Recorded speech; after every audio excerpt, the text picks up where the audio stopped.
Good morning मेरे प्यारे भाई और बहन, आप लोग कैसे हैं? उम्मीद करते हैं आप लोग अच्छे होंगे। चलिए आज हम लोग स्टार्ट कर रहे हैं several method of contraception. Pregnancy को रोकने का कुछ उपाय है, कुछ तरीका है जिसके बारे में आज हम लोग बात करेंगे। पहले के समय में साइंस इतना डेवलप नहीं था कि प्रेगनेंसी को हम लोग रोक सकते थे, लेकिन अब हमारे यहाँ गवर्नमेंट और साइंटिस्ट ने बहुत सारी चीज़ को खोज किया, बहुत सारे मैकेनिकल को खोज किया, मेडिसिन खोज किया, बहुत सारे डिवाइस को खोज किए। उसके बाद हमारे यहाँ लोग उसको यूज़ करते हैं और अपने प्रेगनेंसी को रोक सकते हैं। तो उसी में से कुछ ऐसे 5 ऐसे मेथड है जिसको आज हम लोग पढ़ेंगे कि किस तरह प्रेगनेंसी को रोका जा सकता है, किस तरह प्रेगनेंसी को रोका जा सकता है। तो सबसे पहले देखिए इसमें क्या है। इसमें लिखा हुआ है several method of contraception. Several method of contraception कुछ प्रकार के होते हैं जिससे हम लोग क्या कर सकते हैं, अपने प्रेगनेंसी को रोक सकते हैं। जिसमें पहला है नेचुरल मेथड। नाम से पता चलता है नेचुरल मेथड। नेचुरल का होता है प्राकृतिक, जो भगवान जिस तरह का साइकिल बना के मुझे उस तरह से हमको फॉलो करना चाहिए। दूसरा है बैरियर मेथड। तीसरा है IUDS मतलब इंट्रा यूटेरिन डिवाइस। चौथा है ओरल कंट्रासेप्टिव पिल्स, नाम से सब पता चल रहा है। पांचवा है सर्जिकल मेथड। तो सबसे पहले हम लोग पढ़ेंगे कि नेचुरल मेथड क्या होता है। देखिए नेचुरल मेथड होता है, नेचुरल मेथड हम लोग उस मेथड को कहते हैं, बोर्ड पर नहीं लिखे, मेरे पर देखिए, बोर्ड पर तो ऐसा लिखा हुआ है। देखिए दिमाग पे रहेगा तो जिंदगी भर तक रहेगा, बोर्ड पर रहेगा तो आप अभी देखिएगा, रखिएगा, लिखिएगा, भूल जाएगा। हमेशा दिमाग में रखने का कोशिश कीजिए कि हम लोग कोई चीज़ को पढ़ते तो हम लोग को दिमाग में रहना चाहिए, ना बोर्ड पर रहना चाहिए, ना हमारी कॉपी में रहना चाहिए, ना हमारे नोट्स में रहना चाहिए, ना हमारे बुक में, हमारे दिमाग में हो, वही सबसे अच्छा है। तो सबसे पहले हम लोग पढ़ेंगे कि नेचुरल मेथड क्या है।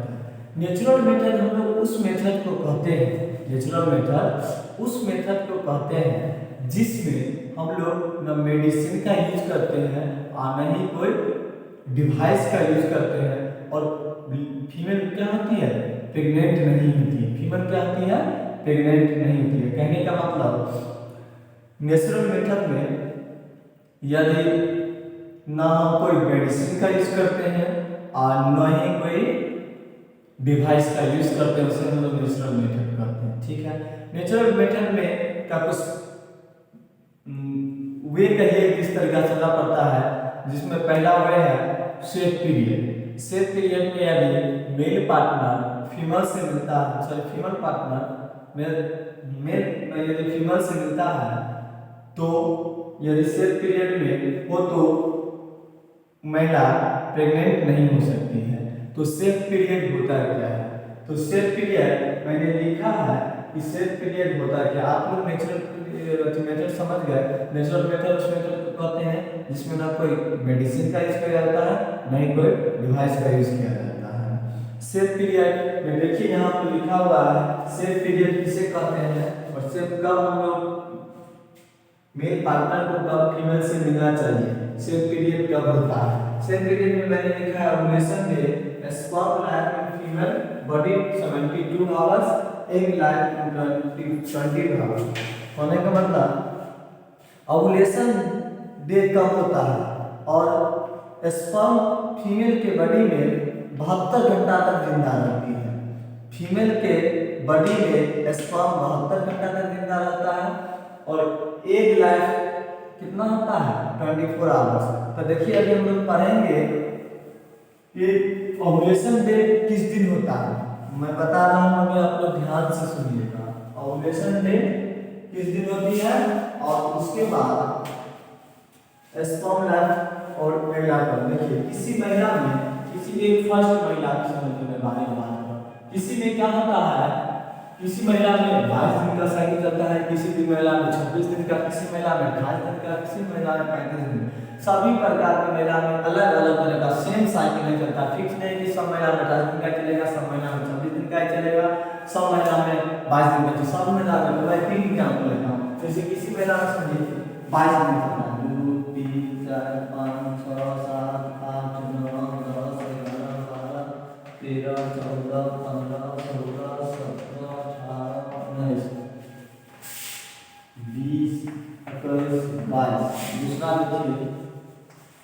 1 2 3 4 5 6 7 8 9 10 11 12 13 14 15 16 17 18 19 20 21 22 23 24 25 26 27 28। तो यहाँ पर मैंने दो तरह के लिए हैं, मैंने एक 22 दिन का महीना लिए हैं और एक मैं 26 दिन का लिए हैं। तो हम देखेंगे कि इसमें ओव्यूलेशन डे कब होगा और स्पर्म टाइम तो 3 दिन का रहता है, मैं बता दें। इसमें हम लोग देखेंगे कि ओव्यूलेशन डे कब होगा, ओव्यूलेशन डे कब होगा। तो हम इधर से 14 गिन लेंगे, 14 दिन इसमें घटा देंगे। पहले इधर से पॉजिटिव गिनेंगे, देखिए 1 2 3 4 5 6 7 8 9 10 11 12 13 14। तो यहाँ पर आता है और यहाँ पर आता है। ओव्यूलेशन डे कहाँ पर आता है, 8वां दिन या 9वां दिन। इस दिन यदि मेल यदि फीमेल से मिलते हैं तो इस दिन क्या होता है, प्रेग्नेंट होने का चांस ज्यादा रहता है। तो इसीलिए हम लोग यहाँ से लेकर 10 दिन तक हम लोग क्या करें, ये सेल पीरियड नहीं होगा। कहने का मतलब यहाँ से लेकर 10 दिन तक 1 2 3 4 5 6 7 8 9 10, कहने का मतलब यहाँ से लेकर यहाँ तक ये फर्टाइल पीरियड हुआ। क्या हुआ, फर्टाइल पीरियड हुआ। इसके बीच में यदि मेल फीमेल से मिलते हैं तो प्रेग्नेंट होने का चांस ज्यादा है, जिसमें 22 दिन का साइकिल है। उसी तरह देखिए जिस फीमेल में 28 दिन का मेंस्ट्रुएशन साइकिल चलता है उसके लिए मैं बता दूं 1 2 3 4 5 6 7 8 9 10 11 12 13 14 एक यहाँ आता है। तो ओव्यूलेशन ये हुआ, लेकिन किसी महिला में 26 दिन का भी हो जाता है। फिक्स नहीं 28 दिन का होगा, यदि 26 दिन का होगा तो यहाँ 2 बैक कर दीजिए तो यहाँ चले जाता है अप्रोक्सीमेट। लेकिन क्या होता है, यदि सपोज के लिए तो 5 दिन छोड़ दीजिए सब में, क्योंकि ये क्या होता है, ब्लीडिंग पीरियड होता है। ये क्या होता है, ब्लीडिंग पीरियड होता है। यदि इस दिन यदि ये 3 जो दिन बचता है, यदि मेल फीमेल से मिलता है, यदि 8वां दिन नहीं मिलता है तो बताइए 3 दिन तक मेरा क्या होता है, स्पर्म जिंदा रहता है। यदि तो यहाँ चले आता है तो यहाँ चले, जिस दिन मिलेगा तो मैं क्या कहता हूँ 72 घंटा स्पर्म जिंदा रहता है। स्पर्म कितना घंटा जिंदा रहता है, फीमेल के बॉडी में 72 घंटा जिंदा रहता है। तो इसीलिए यदि मेल फीमेल से यदि 7वां दिन मिलता है या 8वां दिन तो 3 दिन बताइए, 1 2 3 वहां तक पहुंच जाता है या 1 2 3। तो इसीलिए हम लोग को इस पीरियड में क्या करना चाहिए, हम लोग को इस पीरियड में क्या करना चाहिए, 10वां दिन। कहने का मतलब इस दिन से लेकर 1 2 3 4 5 6 7 8 9 10 यहाँ तक हम लोग क्या है, फर्टाइल पीरियड हो जाएगा। क्या होगा, फर्टाइल पीरियड होगा। अब जो शेष बचा वे क्या होंगे, हमारे जो बच गए दिन वो हमारे लिए सेल पीरियड होगा। मतलब 22 दिन वाला जो साइकिल मेंस्ट्रुएशन साइकिल चलता है जिस फीमेल बॉडी में, उसके लिए 18 19 20 21 22 क्या हो गया, सेल पीरियड हो गया। इस समय में इस दिन यदि मेल फीमेल से मिलेंगे तो क्या हो सकता है, फर्टाइल पीरियड नहीं होगा, ये सेल पीरियड होगा। तब लेडीज क्या हो सकती है, प्रेग्नेंट नहीं हो सकती है। और 28 या 26 दिन वाला में 18 तारीख के बाद मतलब 19 तारीख के बाद यदि मेल फीमेल से मिलते हैं तो वह लेडी क्या हो सकती है, प्रेग्नेंट नहीं हो सकती है। तो आप लोग समझ गए होंगे कि सेल पीरियड क्या होगा। और उससे पहले भी ये 5 दिन से लेडी के इसमें कुछ होता है, उसके बाद भी जो 2 दिन समय मिलता है तो यदि मेल फीमेल से मिलते हैं तो भी वो प्रेग्नेंट नहीं होगी। इसमें भी समय मिलता है, इसमें भी 2 दिन का समय मिलता है, इसमें भी यदि मेल फीमेल से मिलेगी तो क्या हो सकते हैं, फीमेल प्रेग्नेंट नहीं हो सकती। तो आप लोग आप फर्टाइल पीरियड और मतलब जिस टाइम में लेडी प्रेग्नेंट, यदि आप बेबी चाहते हैं तो इस समय में मिलिए लेडीज क्या हो सकती है, प्रेग्नेंट हो सकती है। इस समय में मिलिए जो हीरा लगाए हैं इस समय में क्या हो सकती है, लेडी क्या हो सकती है, प्रेग्नेंट हो सकती है। यदि आप नहीं चाहते हैं कि लेडी प्रेग्नेंट हो तो इससे पीरियड में बताया 18 19 20 21 22 और इसमें बताया 20 21 22 23 24 25 26 27 28 इस टाइम में मिलिए तब क्या हो सकती है, प्रेग्नेंट नहीं होगी। तो आप लोग से मैं उम्मीद करूँ कि आप लोग नेचुरल मेथड अच्छी तरह से समझ गए होंगे। सेकंड आता है बैरियर मेथड। क्या होता है बैरियर मेथड? क्या होता है देखिए, बैरियर मेथड क्या होता है, एक मैकेनिकल डिवाइस है। बैरियर मेथड क्या है, एक मैकेनिकल डिवाइस है जो क्या करता है, जो ट्रांसफर ऑफ सीमेंट, जो सीमेंट जो होता है स्पर्म जो वजाइना में जाता है उसको रोकने का काम करता है। मतलब ट्रांसफर ऑफ स्पर्म मेल से फीमेल में जो स्पर्म जाता है उसको रोकने का काम करता है एक डिवाइस के थ्रू। एक डिवाइस के थ्रू स्पर्म को, मतलब कहने का मतलब हुआ कि बैरियर मेथड क्या होता है। फिर से रिपीट अगेन, फिर से मैं बता रहा हूँ। बैरियर मेथड हम लोग उस मेथड को कहते हैं कि मेल के स्पर्म को वेजाइना में यानी जेनिटल ट्रैक्ट में जाने से किसी डिवाइस के थ्रू रोकता है, उसी को हम लोग बैरियर मेथड कहते हैं। वही लाइन वहाँ पे लिखा हुआ है। और उसके बाद इसको हम लोग दो तरह से यूज करते हैं। पहला कंडम के तौर पर और दूसरा फिर से जो फीमेल कंडम के बारे में लिखा हुआ, फीमेल कंडम और एक कंडम होता है। तो आप बैरियर मेथड आप लोग अच्छी तरह से समझ गए। और उसके बाद हम लोग देखेंगे कंडम क्या होता है। कंडम क्या होता है, देखिए ये क्या होता है, रबर ट्यूबुलर स्ट्रक्चर होता है। क्या होता है, रबर लाइक स्ट्रक्चर, रबर के जैसे होता है, फ्लेक्सिबल होता है। दूसरा बात, ये कंडम जो होता है मेल में यूज किया जाता है। कंडम जो होता है मेल में यूज किया जाता है। उसके बाद थर्ड पॉइंट है, ये जो है सीमेन को रोकता है कहाँ जाने से, फीमेल के जेनिटल ट्रैक्ट में जाने से। क्या करता है कंडम, स्पर्म को स्पर्म सीमेन को रोकता है कहाँ जाने से, जेनिटल ट्रैक्ट में जाने से सीमेन को रोकता है। चौथा बात, ये क्या करता है, सेक्सुअली ट्रांसमिटेड डिजीज, मतलब यहाँ पर जो एसटीडी लिखा हुआ है उस डिजीज से सेक्सुअली, एसटीडी का फुल फॉर्म होता है sexually transmitted disease, sexually transmitted disease से होने से रोकता है। कौन, कंडम। उसके बाद एक एनसीईआरटी में एक कंडम का नाम दिया हुआ है, उस कंडम का नाम है विडोल, जिसको हम लोग यूज कर सकते हैं। ये एनसीईआरटी का लाइन है। तो उम्मीद आप लोग ये टॉपिक समझ गए कि कंडम क्या होता है। तो कंडम का मैंने बता दिया, एक ट्यूबुलर स्ट्रक्चर होता है, ये मेल में यूज किया जाता है, ये सीमेन को ट्रांसफर होने से रोकता है। और ये एसटीडी मतलब सेक्सुअली ट्रांसमिटेड डिजीज होने से क्या होता है, रोकता है और प्रोवाइड करता है, नहीं होता है। और ये विडोल है, जिसके बारे में बता दिए, कंडम का नाम है जो एनसीईआरटी में दिया हुआ है, आप लोग इसका यूज कर सकते हैं, इससे कोई साइड इफेक्ट नहीं होगा। थोड़ा ज्यादा फीमेल कंडम क्या होता है, देखिए it is polyurethane course like structure with ring and, ये रिंग की तरह होता है। किस तरह होता है, एक रिंग की तरह होता है। It cover the external genital and also vagina, ये जेनिटल ट्रैक्ट के बाहरी पार्ट को क्या करता है, कवर करता है। जेनिटल ट्रैक्ट के बाहरी पार्ट को क्या करता है, कवर करता है फीमेल कंडम।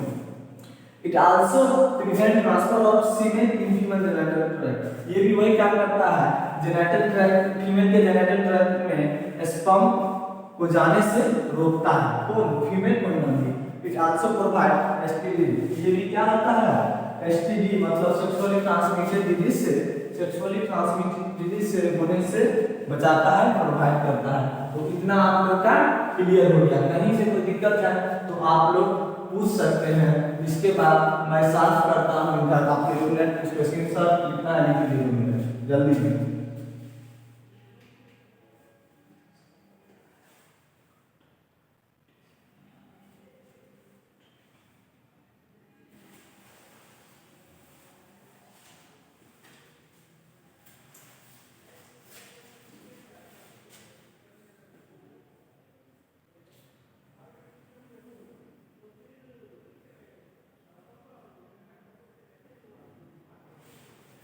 इधर साफ करता हूँ।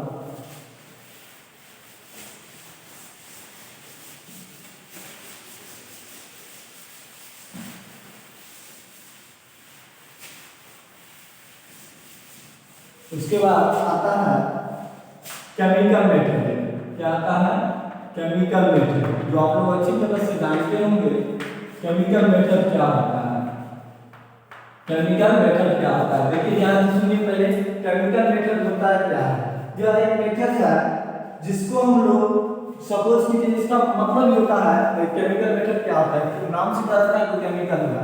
यह वह मेथड है जो स्पर्म को मारने में मदद करता है। वह क्या करता है? स्पर्म को मारने में यूज किया जाता है। मतलब it is use in female genital tract before sex when the transfer of sperm. कहने का मतलब ये तब यूज किया जाता है जब हम लोग क्या करते हैं, सेक्स से पहले क्या करते हैं, फीमेल के जेनिटल ट्रैक्ट में रख देते हैं और उसके बाद यदि सेक्स होता है तो क्या होता है, ये स्पर्म को क्या कर देता है, किल कर देता है। क्या कर देता है? किल कर देता है। ये क्या करता है? किल कर देता है। और यह जो होता है क्रीम के तौर पर या जेली फॉर्म के तौर पर मार्केट में मिलता है। ये क्रीम के तौर पर या जेली फॉर्म के तौर पर मार्केट में मिलता है। कहने का मतलब है कि it is used in female genital tract. इसके बारे में हम लोग लिख सकते हैं it is used in female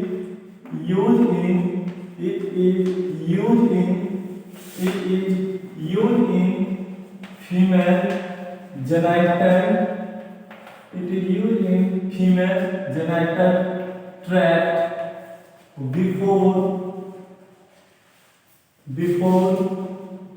before sex before it is used in genital tract before sex and transfer of sex and before sex and transfer of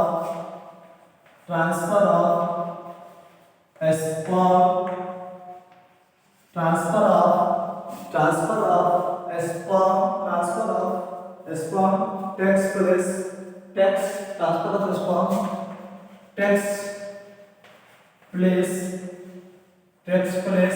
kill the sperm takes place kill the sperm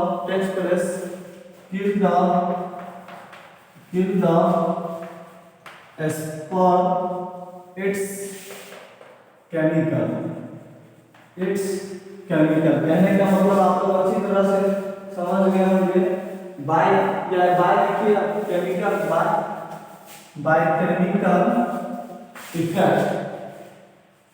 chemical method में होता है क्या, ये chemical method उस method को कहते हैं जिसमें हम लोग क्या कर सकते हैं, केमिकल को यूज कर केमिकल कहाँ यूज होगा, फीमेल के जेनिटल ट्रैक्ट में केमिकल यूज होगा। और तभी यूज होगा जब हम लोग मेल पार्टनर फीमेल से मिलने जा रहे हैं, उससे पहले उसके जेनिटल ट्रैक्ट में केमिकल को रख देंगे। इसके बाद यदि मेल पार्टनर फीमेल से मिलते हैं तो यदि स्पर्म जो जेनिटल ट्रैक्ट में जाएगा वो स्पर्म को यह केमिकल जो होगा किल कर देगा। क्या करेगा? किल कर देगा। इसी को हम लोग केमिकल मेथड कहते हैं। आप लोग केमिकल मेथड भी अच्छी तरह से समझ गए होंगे। अब हम लोग पढ़ने वाले हैं इंट्रा यूटेरिन डिवाइस के बारे में। इसके बारे में पढ़ने जा रहे हैं इंट्रा यूटेरिन डिवाइस क्या होता है। सॉरी चलिए लिख देते हैं इंट्रा यूटेरिन डिवाइसेस में फर्स्ट क्या इंट्रा यूटेरिन डिवाइसेस होता है क्या। देखिए इंट्रा यूटेरिन डिवाइस होता क्या है, इंट्रा यूटेरिन डिवाइसेस होता क्या है, intra यूटेरिन devices it is made of plastic and metal। ये क्या चीज से बना हुआ रहता है, ये क्या चीज से बना हुआ रहता है, intra devices plastic and metal से बना हुआ रहता है। प्लास्टिक और मेटल से बना हुआ रहता है। It is inserted inside the uterus। It is inserted inside the uterus। देखिए फिर से मैं इसको समझाता हूँ। इंट्रा यूटेरिन डिवाइस होता क्या है, इंट्रा यूटेरिन डिवाइसेस होता जो है क्या होता है, इंट्रा यूटेरिन डिवाइसेस प्लास्टिक और मेटल से बना हुआ रहता है। क्या चीज से बना हुआ रहता है, प्लास्टिक और मेटल से बना हुआ रहता है।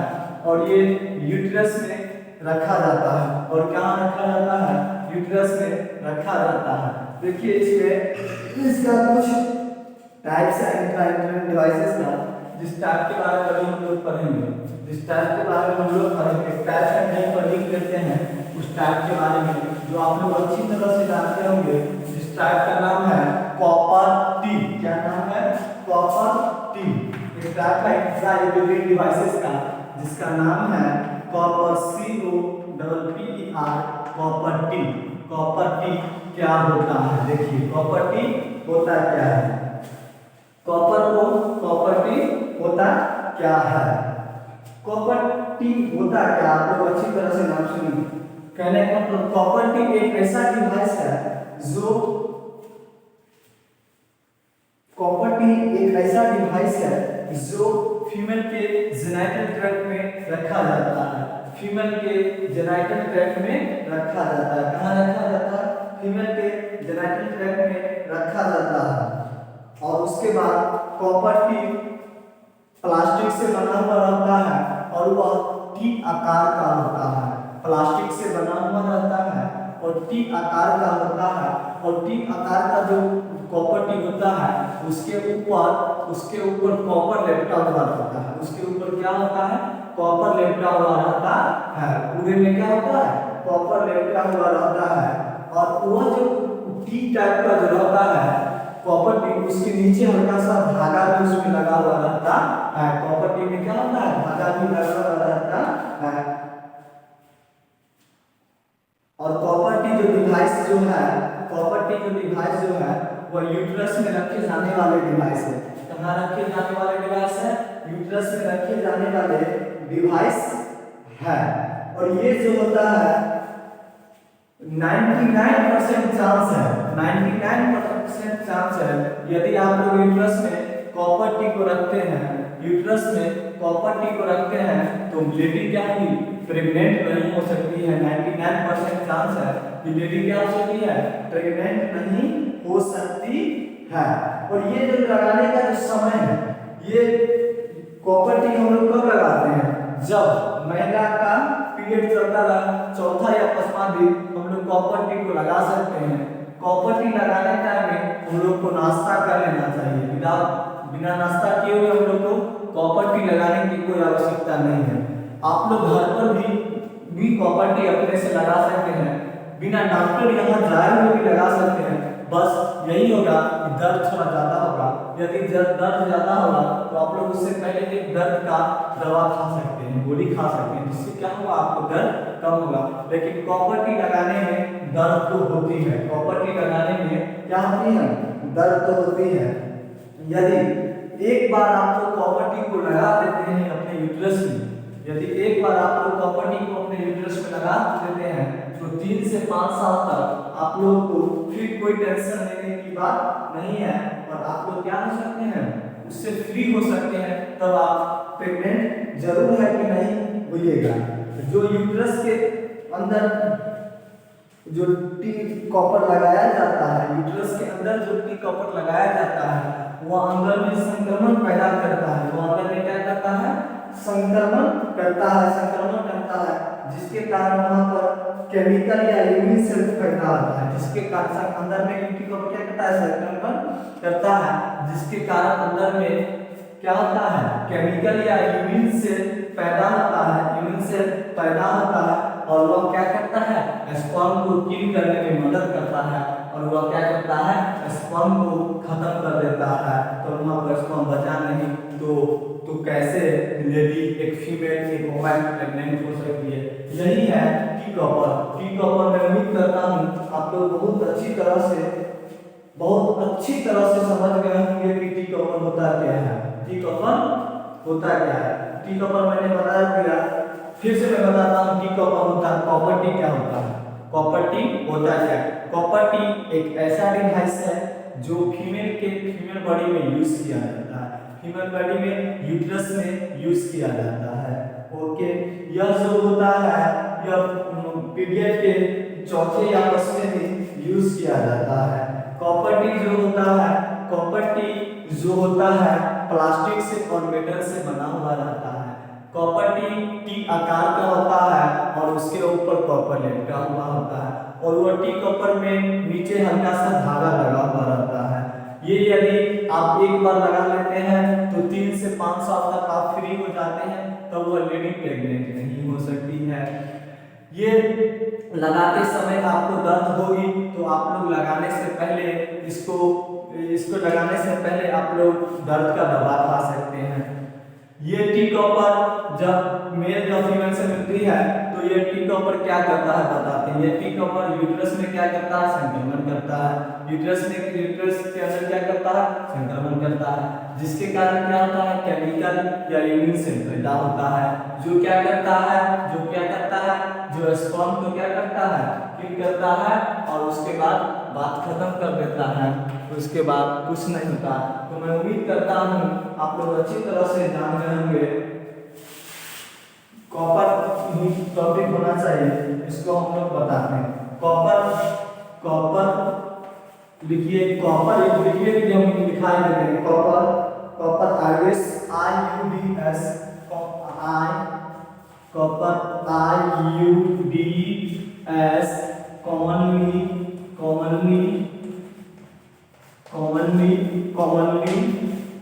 known as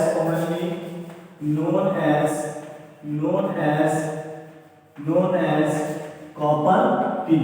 आयोडीज इंट्राइडियल डिवाइस है जिसको हम लोग कॉपर टी कहते हैं। It is ionised copper. It वही मैं जो बात बताया वही बात है। It is ionised copper. Third point बताते हैं, वही 3 से 5 साल तक बताए हैं कि आप लोग फ्री हो जाते हैं। वही पॉइंट को इंग्लिश में, वही पॉइंट को हम लोग क्या करते हैं, इंग्लिश में लिखते हैं। This device is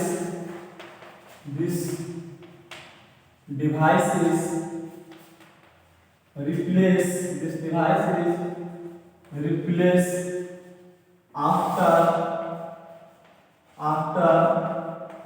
3 to 5 years। 3 या 5 साल के बाद आप लोग इस डिवाइस को क्या कर सकते हैं, रिप्लेस कर सकते हैं। और इनके विभिन्न प्रकार के different type of T copper होते हैं। डिफरेंट टाइप ऑफ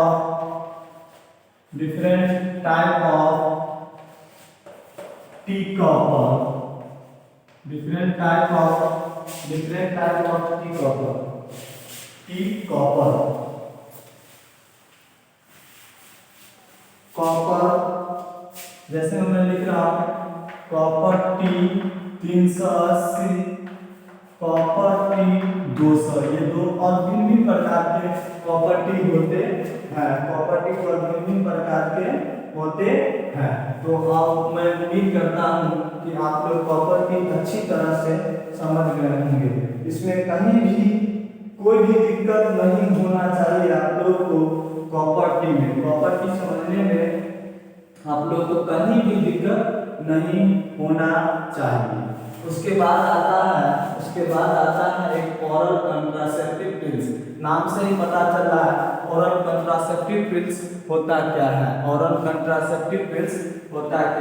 यहीं पर मैं कहता हूँ ओरल कंट्रासेप्टिव पिल्स होता क्या है। ऊपर में लिखते हैं ओरल कंट्रासेप्टिव पिल्स। होता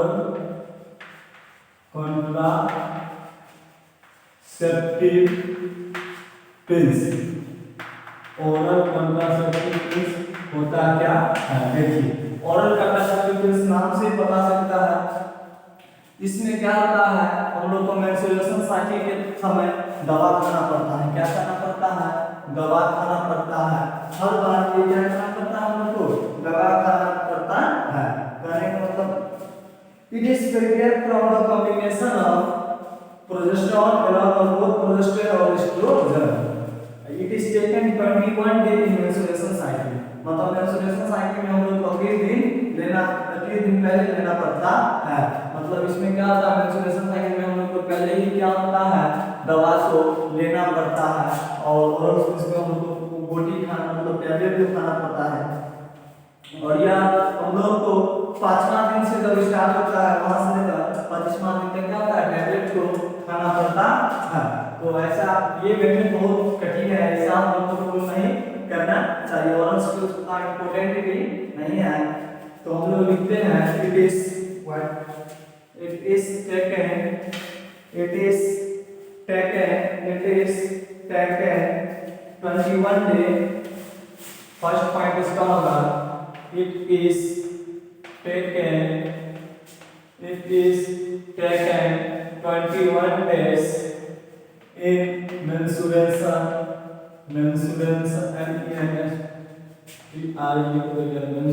cycle. It is taken as menstruation cycle या menstruation cycle या किस दिन तक लेना पड़ता है। It is started from 5 to या menstruation cycle में 30 दिन तक लेना पड़ता है। उसके बाद इसका सेकंड पॉइंट होगा it is started from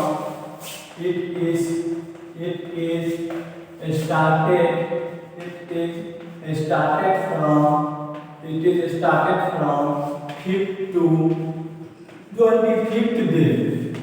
It is started from पांचवा दिन से लेकर 25वां दिन तक हम लोग को क्या होगा यह पिल्स को लेना पड़ेगा। आप लोग मैं उम्मीद करता हूँ आप लोग अच्छी तरह से समझ गए होंगे। उसके बाद इसके देखिए इसके क्या होते हैं दो टाइप होते हैं। कौन कौन होते हैं मैं अभी बताता हूँ। पिल्स के दो टाइप होते हैं। पहला क्या होता है कंबाइंड पिल्स। पहला क्या होता है कंबाइंड पिल्स। क्या होता है कंबाइंड पिल्स। देखिए नाम से पता चल रहा है कंबाइंड मतलब क्या जुड़ा हो, किसी दो चीज से जरूर जुड़ा हुआ होगा, इसीलिए इसको क्या कहते हैं कंबाइंड पिल्स कहते हैं। क्या कहते हैं कंबाइंड पिल्स कहते हैं।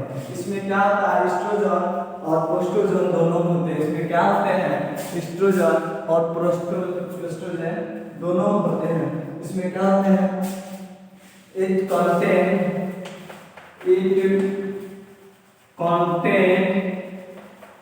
it contain both estrogen and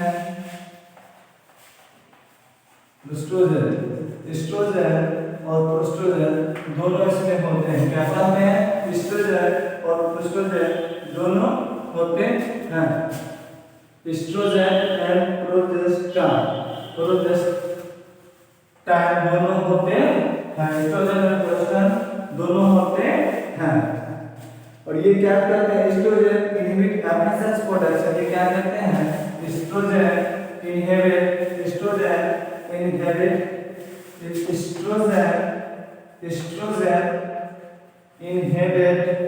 inhibit मतलब भगाना या inhibit estrogen inhibit production of FSH production को क्या करते हैं ये इनहिबिट करते हैं। क्या करते हैं एफएसएच को प्रोडक्शन को क्या करते हैं ये इनहिबिट करते हैं। क्या करते हैं इनहिबिट करते मतलब क्या होता है अवॉइड करना। क्या करते हैं ये अवॉइड करते हैं। और प्रोस्टोजन इनहिबिट और प्रोस्टोजन क्या करते हैं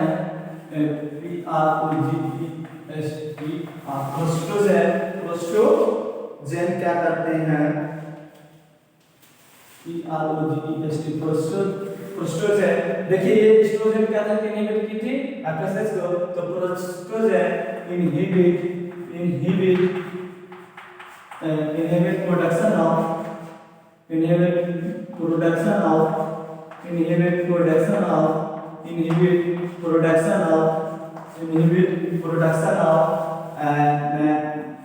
ऑफ वो था एफएसएच का।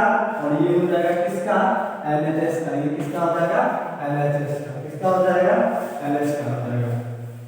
तो प्रोस्टोजन इसको करता है एस्ट्रोजन इसका करता है। तो कंबाइंड पिल्स क्या हो गया क्लियर हो गया। कंबाइंड पिल्स क्या हो गया क्लियर हो गया। उसके बाद आता है ये हो गया क्या कंबाइंड पिल्स हो गया। और उसके बाद एक नाम आता है क्या मिनी पिल्स। क्या आता है मिनी पिल्स नाम से पता चला सिंगल होगा। क्या होगा सिंगल होगा। मिनी पिल्स क्या होता है सिंगल होता है। MI mini PILS pills. Mini pills क्या होता है ध्यान से सुनिए। मिनी पिल्स क्या होता है इट कंटेन contain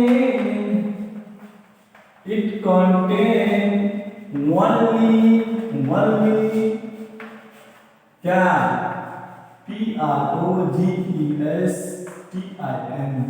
इसमें क्या होता है, सिंगल प्रोजेस्टिन नहीं होता। क्या था, प्रोजेस्टिन सिर्फ प्रोजेस्टेड हार्मोन ही सिंगल होता है। इसमें क्या होता है, प्रोजेस्टेड हार्मोन ही होता है। इसमें क्या होता है, खाली प्रोजेस्टेड हार्मोन ही होता है, प्रोजेस्टेड हार्मोन ही होता है। लेकिन क्या होता है कंबाइंड इसमें दोनों होता है, एस्ट्रोजन प्रोस्ट्रोजन होता है। और यह जो होता है हम लोग को रोज लेना चाहिए। इट टेक डेली विदाउट नाश्ता किए हुए इसको हम लोग को क्या करना चाहिए, डेली लेना चाहिए। It take daily without break, हम लोग को बिना ब्रेक किए हुए रोज क्या करना चाहिए, लेना चाहिए। तो आप लोग का कंबाइंड पिल्स और मिनी पिल्स भी मेरे ख्याल से क्लियर हो गया होगा। आप लोग को इसमें कहीं भी दिक्कत नहीं आना चाहिए। और एक टैबलेट का नाम बताता हूं मैं, जो टैबलेट आप लोग एनसीईआरटी में दिया हुआ है। उस टैबलेट का नाम है सहेली। क्या नाम है, सहेली, SAHELI। इस टैबलेट को भी हम लोग को क्या करना चाहिए, खाना चाहिए। ये जो टैबलेट है, ये सहेली है, ये नॉन स्टेरॉयडल पिल्स है। क्या है, नॉन स्टेरॉयडल, ये क्या है, नॉन स्टेरॉयडल पिल्स है। क्या है, it is non steroidal, STEROIDAL। It is क्या है, नॉन स्टेरॉयडल पिल्स है। इस पिल्स को भी हम लोग को लेना चाहिए, नॉन स्टेरॉयडल पिल्स है। और ये जो पिल्स है सप्ताह में एक ही दिन लिया जाता है। ये जो पिल्स है सप्ताह में एक ही दिन लिया जाता है, सप्ताह में एक ही दिन लिया जाता है। मतलब इसमें लिख ही देते हैं, इट इज टेकन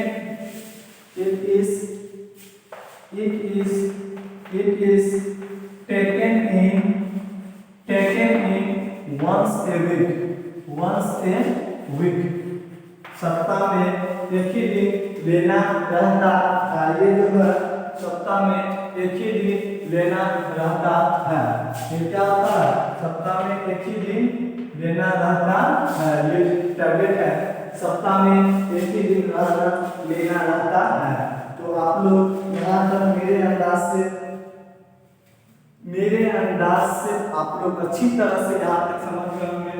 आप लोग का सहेली पे बता दिया, ये नॉन स्टेरॉयडल पिल्स है और इसको क्या होता है, सप्ताह में एक ही दिन लिया जाता है इस पिल्स को। उसके बाद हम लोग एक टॉपिक टर्म के बारे में पढ़ेंगे, जिस टर्म का नाम है इमरजेंसी इंजेक्शन। क्या नाम है, emergency.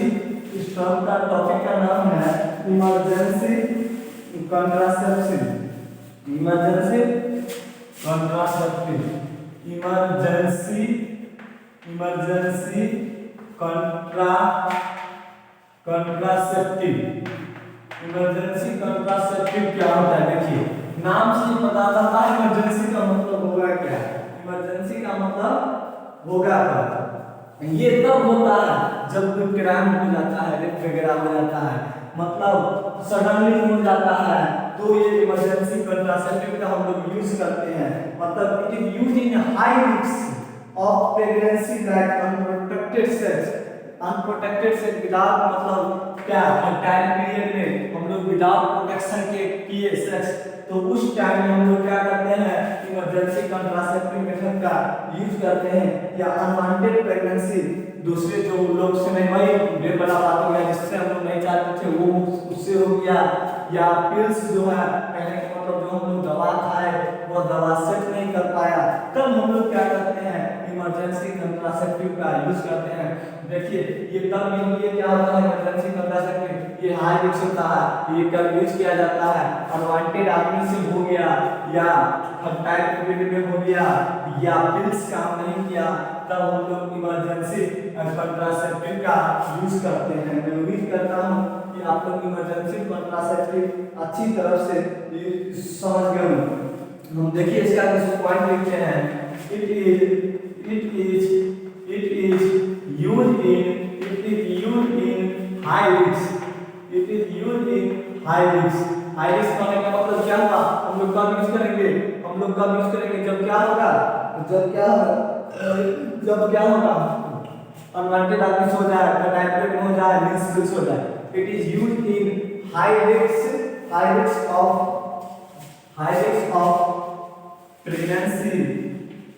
pregnancy like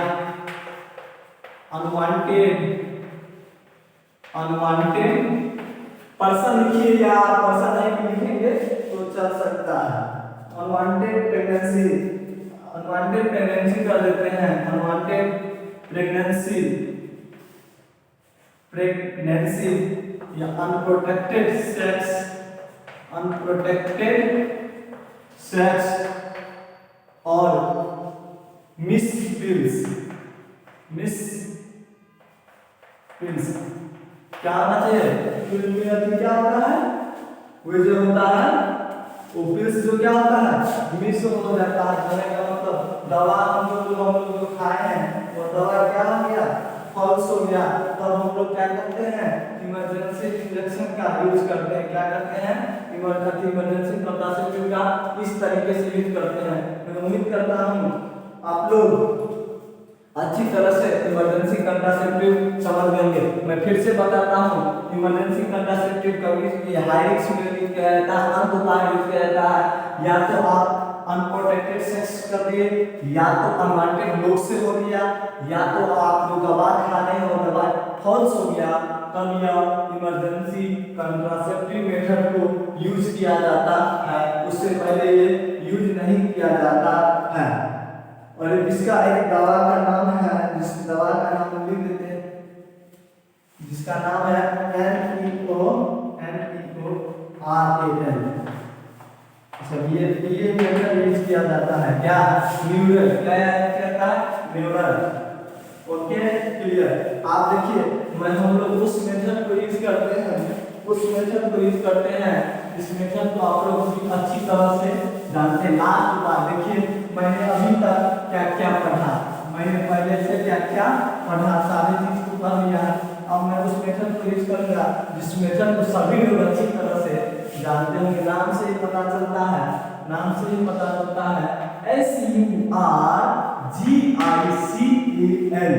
surgical METHOD। Surgical method क्या होता है? सर्जिकल मेथड को सभी लोग अच्छी तरह से जरूर जानते होंगे। सर्जिकल मेथड होता क्या है? सर्जिकल मेथड नाम से ही पता चलता है, सर्जरी कर जो किया जाता है मेल या फीमेल, उसी को हम लोग सर्जिकल मेथड कहते हैं। उसी को हम लोग क्या कहते हैं? सर्जिकल मेथड कहते हैं। सर्जिकल मेथड दो टाइप होता है। पहला होता है क्या? पहला क्या होता है?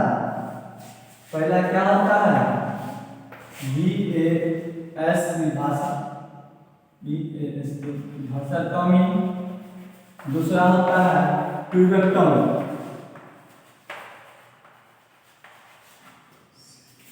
पहला होता है भाषाटॉमी, दूसरा होता है ट्यूबेक्टॉमी। दूसरा क्या होता है? ट्यूबेक्टॉमी। और पहला होता है भाषाटॉमी। तो आप लोग देख सकते हैं भाषाटॉमी और ट्यूबेक्टॉमी क्या होता है। भाषाटॉमी और ट्यूबेक्टॉमी क्या होता है? ये कहाँ यूज किया जाता है? मेल में। ये कहाँ यूज किया जाता है? मेल में। और ट्यूबेक्टॉमी कहाँ यूज किया जाता है? फीमेल में। कहाँ यूज किया जाता है? फीमेल में। इस दोनों के बारे में पहले तो हम ये पढ़ेंगे कि सर्जिकल मेथड होता क्या है। सर्जिकल मेथड होता क्या है? ये जो है परमानेंट मेथड है। ये क्या है? परमानेंट मेथड है। यदि एक बार फीमेल या मेल में करवा दीजिएगा तो वह मेल या फीमेल प्रेग्नेंट नहीं हो सकती है। परमानेंट मतलब जब तक आप जिंदा है तब तक ये क्या हो जाएगा? परमानेंट ही हो जाएगा। तो वहां पर आप लोग क्या कर सकते हैं? रिप्लेसमेंट भी नहीं कर सकते हैं। लेकिन हम लोग जितने मेथड पहले पढ़ रहे थे उसमें प्रेग्नेंट चाहते तो हो सकती थी, लेकिन ये लास्ट मेथड है जिसका नाम है सर्जिकल मेथड, जिसमें यदि चाहता वो प्रेग्नेंट नहीं हो सकती है। ये परमानेंट मेथड है, इसमें आप लोग रिप्लेसमेंट नहीं कर सकते हैं सर्जिकल मेथड में।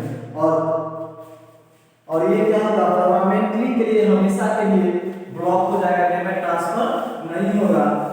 इसमें क्या हो सकता है, गैमेट ट्रांसफर नहीं हो सकता है, इसमें गैमेट ट्रांसफर नहीं हो सकता है।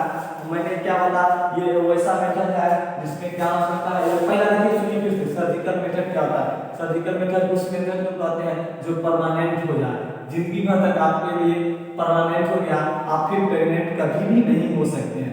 सेकेंड पॉइंट, इसमें आप लोग रिप्लेसमेंट नहीं कर सकते हैं, चाहकर भी फिर आप क्या सकते हैं, प्रेग्नेंट नहीं हो सकते हैं, चाहकर भी क्या कर सकते हैं, प्रेग्नेंट आप लोग नहीं हो सकते हैं। और इसमें क्या होता है, permanently block gamete transfer, permanently हमेशा के लिए गैमेट ट्रांसफर क्या होगा, बंद ही हो जाएगा। उसी को हम लोग क्या कहते हैं, सर्जिकल मेथड कहते हैं। इसका एक पॉइंट लिखते हैं सर्जिकल मेथड का, इट इज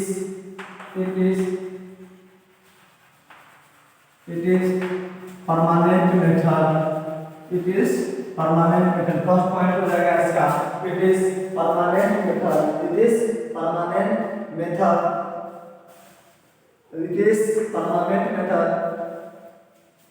सेकेंड पॉइंट होगा, there is, it is permanent method. Second point होगा, there is no need of replacement, no need of replacement.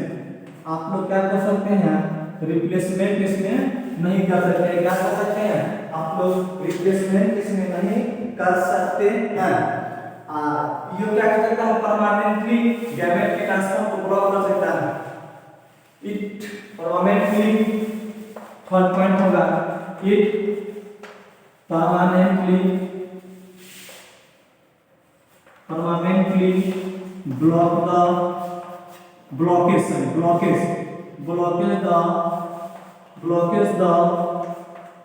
blockage the transfer of gametes, blockage the transfer of gametes। ये हमेशा के लिए, मतलब gamete का transfer हमेशा के लिए क्या हो गया, परमानेंटली बंद ही हो गया। क्या हो गया, बंद ही हो गया।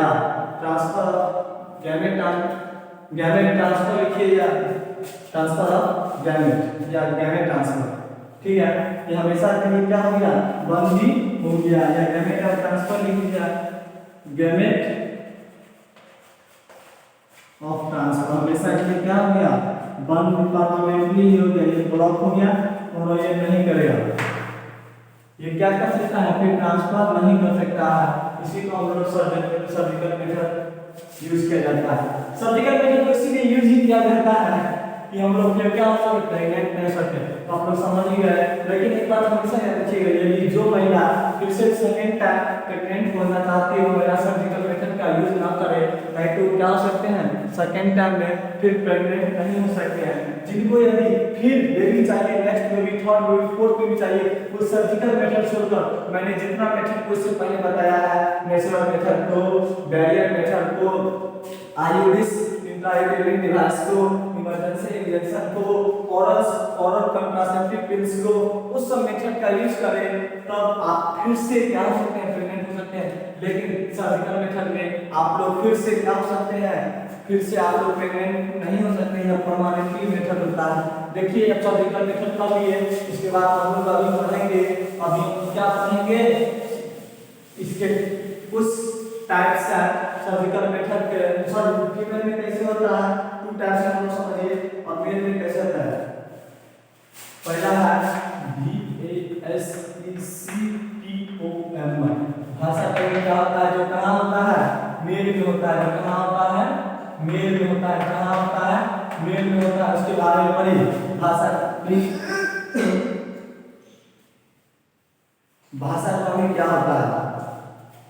ये जो है एक सर्जिकल टेक्निक है। ये क्या है, एक सर्जिकल टेक्निक। भाषाक्टोमी क्या होता है, जो मेल होता है। देखिए भाषाक्टोमी एक सर्जिकल टेक्निक है जो कहाँ यूज किया जाता है, मेल में यूज किया जाता है। कहाँ यूज किया जाता है, मेल में यूज किया जाता है। तो इसके क्या एक पॉइंट पे, it is a technical, it is a इसका एक पॉइंट होगा, it is A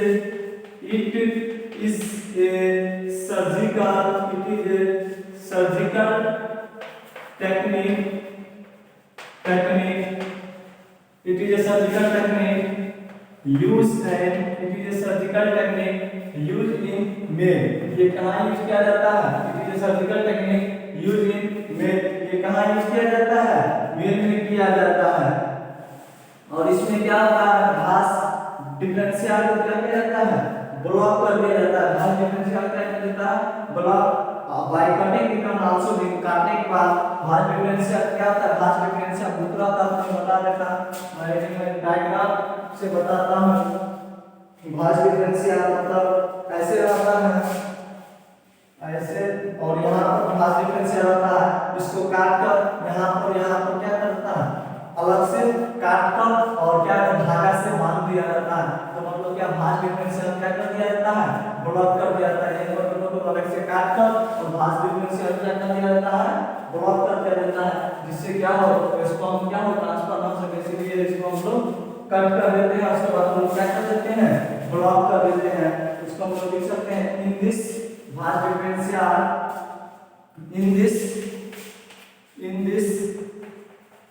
in this घास differential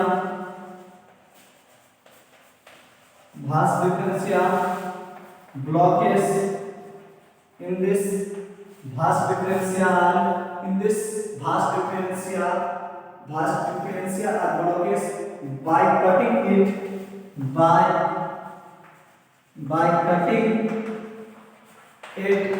by cutting it also time and by cutting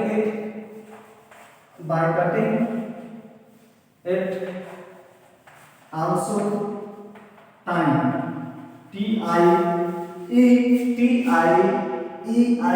time मतलब बांधना।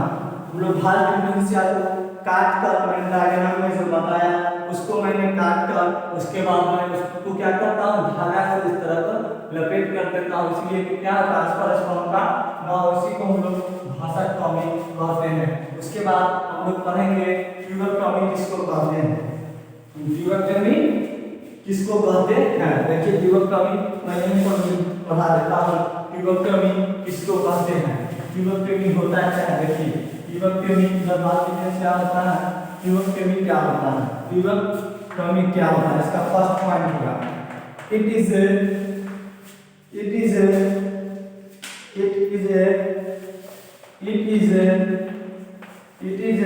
surgical method. It is a surgical method used in female. It is a surgical method used in female. ये कहाँ use होता है? Female में use होता है। Surgical method है जो कहाँ यूज होता है? फीमेल में यूज होता है। और इसमें क्या होता है?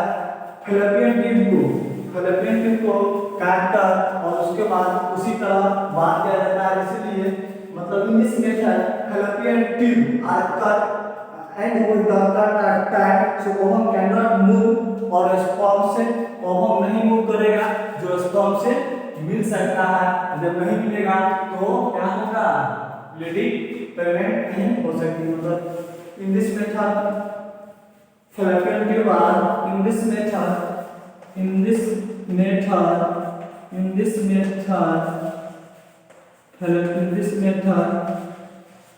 fallopian tube are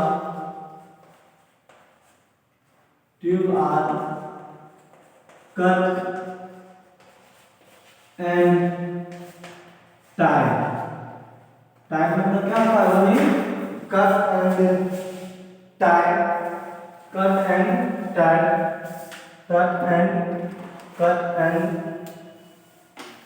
cut and tied, cut and tied. So ovum cannot move. इसके कारण क्या हो? ओवम क्या कर सके? मूव नहीं कर सके। इसके कारण क्या हो सके? वह मूव नहीं कर सके। और क्या हो? ओवम नहीं मूव कर सके और ओवम जब मूव नहीं करेगा तो स्पर्म आएगा नहीं। क्या होगा? स्पर्म cannot come कहने का मतलब सपोज कीजिए एक चौराहा है, जिस चौराहा पर सब चक्का लड़का के लिए करा, एक चौराहा है जिस चौराहा पर लड़की जाएगी नहीं तो लड़का कहाँ से आएगा? अट्रैक्शन वहाँ पर पैदा होगा तब ना जाएगा, जहाँ पर जिसका चारा बनता है वहीं जाएगा।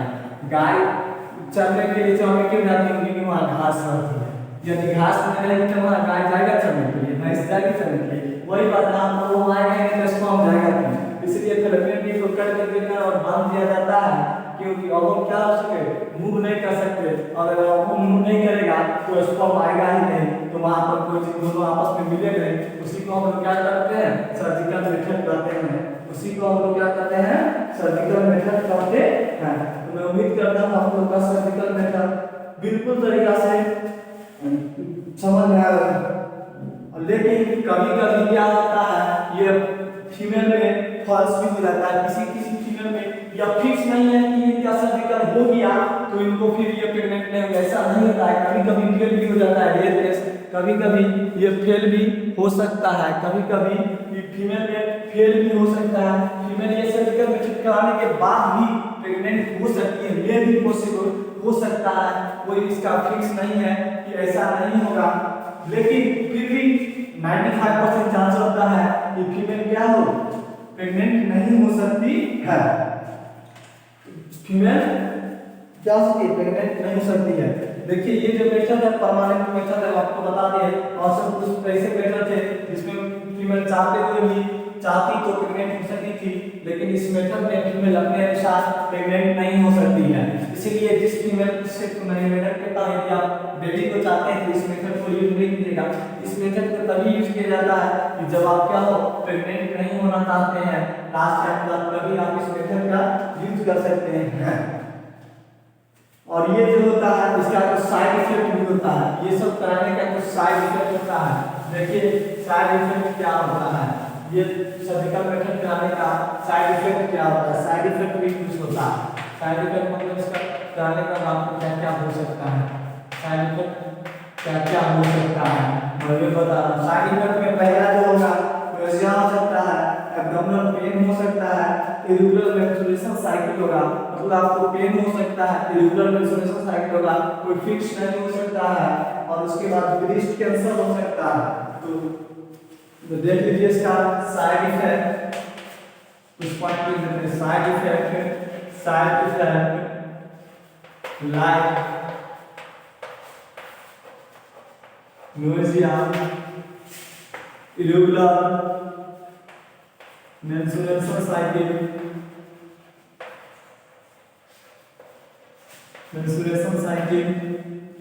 एब्डोमिनल पेन हो सकता है, एब्डोमिनल पेन हो सकता है, ये सब चीज आपको हो सकता है। या एक और लिख दीजिए ब्रेस्ट कैंसर, क्या breast cancer and some other disease, या दूसरे डिजीज भी हो सकता है। ये इसका क्या है, साइड इफेक्ट है। कहने का मतलब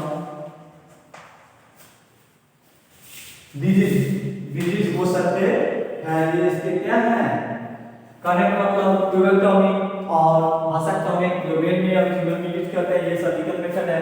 ये कराने के बाद आप लोगों को साइड इफेक्ट भी हो सकता है। साइड इफेक्ट में क्या नोज़िया हो सकती है, इरेगुलर मेंस्ट्रुएशन साइकिल सकता है, तो फिक्स नहीं होगा, एब्डोमिनल पेन भी हो सकता है, और उसके बाद आप लोग कैंसर हो सकता है, और दूसरे डिजीज भी आप लोगों को हो सकता है, इसका कोई फिक्स नहीं है। तो इसका कुछ साइड इफेक्ट है। साइड इफेक्ट होगा तो दवा गाय रखता होगा हॉस्पिटल, तो उसमें जाएंगे और अच्छी तरह से इलाज कराएंगे, अच्छी तरह से यूज कर हम लोग अपने घर पर रहेंगे, कुछ होगा तभी हम लोग हॉस्पिटल जाएंगे। कोई दिक्कत होना नहीं चाहिए, आप लोग को कोई दिक्कत इसमें नहीं होना चाहिए। जो मेरा नेक्स्ट क्लास रहेगा, नेक्स्ट क्लास में हम लोग पढ़ेंगे MTP। मैं उम्मीद करता हूँ कि आप लोग अच्छी तरह से समझ गए होंगे और आप लोग को कहीं से भी दिक्कत नहीं होना चाहिए। मैंने बता दिया कि यहाँ तक आप लोग को कहीं भी दिक्कत है, 2 मिनट का समय है, आप लोग हमसे पूछ सकते हैं।